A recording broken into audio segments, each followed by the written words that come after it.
एक जॅक लावून काय टायर उचलत नव्हता. जसे बघा आपल्याला बिस्किट घेऊन आले, पार्सल घेतलंय. पार्सल सांग किती भारी घेतले. आता फक्त विषय असा आहे का आपल्या गाडीची बॅटरी झालेली खराब, चालू करण्यासाठी एक जुगाड लावलाय. ऋषी भाऊला या गोष्टीचा एक्सपिरियन्स जास्त आम्हाला नाही.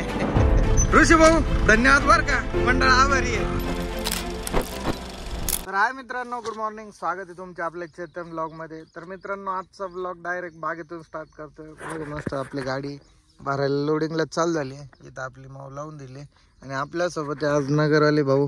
बागेतून ब्लॉग स्टार्ट करतोय, घरून काय स्टार्ट केलं नाही, डायरेक्ट बागेत आलो, गाडी लोडिंगला लावून दिली आणि इथं मस्त निवांत नेट वगैरे आतरून ती आपण निवांत झोपलोय. गाडी भरायला अजून टाइम आहे, तोपर्यंत म्हणलं आपला आजचा ब्लॉग इथूनच सुरुवात करूया. घरून सुरुवात करायला काही जमलं नाही. मित्रांनो बघूया आजच्या ब्लॉग मधून आपल्याला काय नवीन अनुभव भेटतोय. आजचा ब्लॉग आहे आपला पारगाव टू अहमदाबाद. बघा आपल्या ऋषी भाऊची पण गाडी आज बागत आहे. फक्त विषय असा आहे का ऋषी भाऊची गाडी पलीकडे लावलेली आहे, इथं शेजारीच बाग आहे. ऋषी भाऊ बघा आपल्याला बिस्किट घेऊन आलेत. आता आपले कॅरेट जवळजवळ 150 कॅरेट भरून झालेत आणि आपले जे व्यापारी आहेत अहमदाबादचे नितेश भाई ते पण आलेत बागात सकाळ सकाळी. आणि रोशन ते तिथं झोपलेत. इकडे बघा आपले कॅरेट लोडिंग व्हायला अजून फार तर फार 1 घंट्यात लोडिंग होऊन जाईल. बघा 9 वाजून 15 मिनिटं झालेत. बघू आता आपली गाडी लोड व्हायला किती वेळ होतोय ते. एवढे कॅरेट जवळजवळ भरून झालेत. आपले जवळजवळ कॅरेट पूर्ण भरत आलेत आणि आता काटा पण चालू झालाय. भाऊने बघा घरी द्राक्ष घेऊन राहिलं. पार्सल घेतलंय. पार्सल सांग किती भारी घेतलंय. तसे मी पण घेतलंय, पण मी आधीच गाडीत ठेवून आलो होतो. बाकी बघा इकडं आता आपल्या कॅरेटचं काटा पण चालू झालेलं आहे. बघा इकडं काटा, इथं लगेच पॅकिंग चालू आहे, फक्त लोडिंग बाकी राहील आपली. बघू आज बहुतेक आपली गाडी लवकर सुटेल. तरी बघू आता किती वाजेपर्यंत होते किती नाही. 11 वाजून 34 मिनिटं झाले. तर फायनली आपल्या गाडीचे फक्त शेवटचे टप्पे बाकी लोडिंग करायची आणि ते पण बघा ट्रॅक्टर चाललंय. अजून फार तर फार 10 ते 20 मिनिटात आपली गाडी लोडिंग कंप्लीट होऊन गाडी बांधून ओके होऊन जाईल. म्हणजे जवळजवळ 12 वाजेच्या आता आपली गाडी आज इथून सुटेल. बघा मित्रांनो आपल्या गाडीची शेवटची जी थप्पी होती ती पण कंप्लीट झाली. 3-4 कॅरेट टाकायचे राहिले. वरती भाऊ गेला, त्याला सांगितलं वरतून कागद खाली सोडायला. 10 मिनिटात आपली गाडी पॅक होऊन जाईल. तर बघा मित्रांनो 11 वाजून 47 मिनिटं झाली आणि फायनली आपली गाडी लोडिंग कंप्लीट होऊन गाडी बांधून वगैरे रेडी झाली. आता फक्त विषय असा आहे का आपल्या गाडीची बॅटरी झालेली खराब, तर आपल्या नशिबाने चालू झाली तर आहे, नाही तर धक्का देऊन गाडी चालू करावं लागेल. बाकी बघा गाडी वगैरे बांधली आणि आज आपल्याला कंपनी द्यायला जास्त माणसं होती, त्याच्यामुळे आपली गाडी एकदम प्रॉपर बांधून झाली, लवकर बांधून झाली. तर बघा भाऊ जाळी मारू राहिला आज तो. युनिक काहीतरी नवीन काहीतरी जाळी मारू, बघू आज भाऊ कशी जाळी मारतोय ते. तर बघा मित्रांनो जाळी वगैरे मारून गाडी फायनली लोडिंग कंप्लीट झालेली आहे. बघा जाळी कशी मारली कमेंट करून नक्की सांगा. तर बघा मित्रांनो बॅटरी डाऊन झाली, त्याच्यामुळे गाडी काही सेल पोचला ना. हे बघा कट्टा आवाज येतो फक्त. आता गाडी ढकलूनच चालू करावं लागेल. हे चला लोटा बघा इथं.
तर बघा मित्रांनो कंप्लीट 12 वाजलेत. आपला एक 15-20 मिनिटं टाइमपास फक्त गाडीमुळे झाला. बाकी चला निघूया, फ्रेश वगैरे झालो. धन्यवाद भाऊ. चला येऊ का, भाऊने मदत केली, चला येऊ भाऊ. ऋषा तर काय आपलाच माणूस आहे. आणि बघा या भाऊने पण मदत केली, थँक्यू यार भैया. चला येऊ का. बघा मित्रांनो बागेतून बाहेर गाडी काढायला रस्ता कसा आहे. इकडे आपल्या या साईडला बाग होता आणि आता निघालोय फायनली. भरून.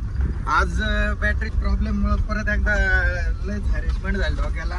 मला वाटलं होतं पाणी बदलून पलटी मारून होईल सक्सेस, बट नाही झालं. आता आपल्याला एवढी ट्रिप खाली करून आल्यावर 100% बॅटरी टाकावं लागणार आहे, नाही तर मग बघा असं हाल होतात. भरेल गाडी वाढायचं. आता आपल्याला इथं सगळे इक्विपमेंट भेटले, ट्रॅक्टर भेटलं, मोठा नाडा होता, त्याच्यामुळं काय वाटलं नाही. पण दर ठिकाणी असं आपल्याला सगळ्याच गोष्टी भेटाल असं काय नाही आहे. बाकी बघा इथं रोड कसा आहे, एकदम फर्स्ट गिअर मध्ये चाललोय, नॉर्मल. बघा कच्चा रोड सोडून आता लागलोय फायनली आपल्या आता चांगल्या रोडला. पारगावच्या पुढे निघालोय. इथं घारगाव आहे आता समोर. बघा सिमेंट रोड लागला आपला एकदम. कच्चा रोड सोडून दिला आता. मित्रांनो आज गाडी लवकर आहे, त्याच्यामुळे आपल्याला काय आज गाडी फास्ट चालवायची किंवा दाबत जायची गरज नाही. आज आपण एकदम लवकर सुटलोय. 12 वाजता आज आपली गाडी सुटली. मस्त नो टायमिंग 60-60 जाऊ. ऊन पण भरपूर आहे, उन्हामुळं टायर पण जास्त तापतात, त्याच्यामुळे आपल्याला काय आता गाडी आज दाबायची गरज नाही आहे. आणि मागच्या ज्या 2 गाड्या आहेत ऋषी भाऊचे आणि अजून एक आपला युवराज भाऊची जी गाडी आहेत, त्या 2 गाड्या सोबतच येतील मागून. ते पण आपल्याला आपण स्लो जाणार आहे, ते आपल्याला बरोबर करून घेतील. सुतार माझ्या अंदाजे ते आपल्याला सुतार पाड्यापर्यंत भेटून जातील. तर बघू आता काय होतं काय नाही. मित्रांनो 2 वाजून 5 मिनिटं झाले आणि आता कॉलरच्या माग होतो. इथं आपल्याला आपले फॅन्स भेटले, युट्यूबचे सबस्क्रायबर भेटले, ते आपला ब्लॉग वगैरे बघतात, तर त्यांना फोटो काढायचे. त्यांच्याजवळ फोटो वगैरे काढलं.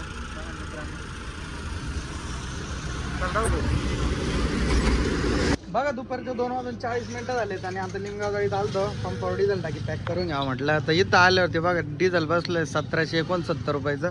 टाकी पॅक झाली आपली. 5:30 वाजले तर ना 5:30 वाजताच बघा आपण नाशिक सिटी पास करून पुढे आलोय. आता आशेवाडीच्या मागे आहे थोडा. आज भरपूर लवकर आहे गाडी, त्याच्यामुळे बघा एकदम रिलॅक्स चाललंय 60-60 ने. अक्षय पण नाही आज सोबत. अक्षय मयूर सोबत गेलेला होता सुरतला, तर तो बोललाय आपली जर रस्त्यात भेट झाली तर अक्षय येणार आहे सोबत, नाही तर मग आज एकट्याला जायचं आहे आपल्याला. बट मित्रांनो एक विषय असं झालाय, तर बघा आपल्या गाडीचा लागलाय इंजिन लाईट का लागलाय मला तर माहित नाही. बट बघू आता गाडी बंद करून चालू केल्यावर लाईट जातो. मागच्या वेळेस पण असं झालं, बट गाडी बंद करून चालू केल्यावर लाईट गेला होता. आता पण बघू ट्राय करून. अजून तर काही कुठं थांबलं नाही. बघा 9 वाजून 14 मिनिटं झाले तर आत्ता फायनली आपण लागलोय पारडी हायवेला. अक्षयला बसवलं होतं गाडी चालवायला. म्हटलं मी थोड्या वेळ आता पडी घेतो. आपल्यासोबत एक अजून एक नाशिकची गाडी आहे पुदिन्याची. नाशिकचा आहे तो भाऊ. आपल्याला डायरेक्ट अहमदाबादपर्यंत कंपनी आहे. तर चला मित्रांनो बाय बाय, गुड नाईट. आता थोड्या वेळ झोपून देतो. जेव्हा अक्षय झोप लागेल तेव्हा मी बसेल, आणि नाही झोप लागली तर आपला रायडर डायरेक्ट मंडी टच करतो. तुम्हाला माहिती. बघा मित्रांनो 10 वाजून 34 मिनिटं झाले आणि मस्त झोपलेलो होतो. आणि कडोदराच्या माग आलोय आणि लेफ्ट साईडचा पाठीमागचा टायर झालाय पंक्चर. आता पंक्चर कशामुळे झालाय काय माहिती. बघा एक जॅक लावून काय टायर उचलत नव्हतं, त्याच्यामुळे आता दुसरा जॅक लावलाय. बघू आता प्रयत्न करून काय होतंय. बघा हात वगैरे काळे झाले. त्याला काय विषय नाही.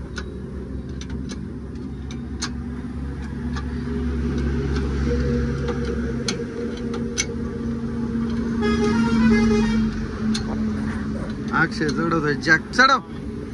तर बघा मित्रांनो ते टायर पंक्चर झाले. आता एवढं टाइम तर नाहीये टायर पंक्चर काढून घ्यायला. भले आपण पंक्चरवाले दुकानासमोरच आहे, बट आता स्टिपनीचा टायर आपलं बटन आहे, त्याच्यामुळे आता स्टिपनीचा टायर टाकून घेऊ. बघू काय होतं.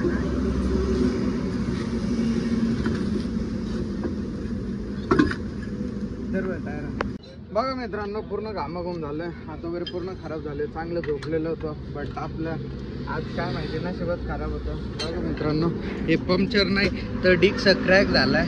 बघा इथं दिसत असेल तुम्हाला, डिस्क क्रॅक झालाय, त्याच्यामुळे गाडी पंक्चर झाली आपली. बाकी काही विषय नाही. तर चला स्टिपनी बटन आहे आपली. अक्षयला सांगितलं तोपर्यंत नट लावून घे. तर बघा मित्रांनो आपला अर्धा तास वेळ गेला, कारण डिस्कने आज आपल्या गाडीने प्रॉब्लेम दिला थोडा. डिस्क क्रॅक गेला. बघा पूर्ण घामाघूम झाले. कपडे पूर्ण घामाने वल्ला झाले. आणि लोकांची मनस्थिती कशी होती. आम्ही त्या पंक्चरवाल्याकडून जॅक घेतला, तर तो त्याच्या जॅकचं 100 रुपये भाडं मागत होता. जॅक लावला आम्ही, खोलला आम्ही, टायर बदलला आम्ही आमच्या पद्धतीने. फक्त त्याचा जॅक घेतला तरी तो आमच्याकडून त्याचं 100 रुपये भाडं मागत होता. त्याला म्हटलं भैया इंसानियत रखो. बैठा होता.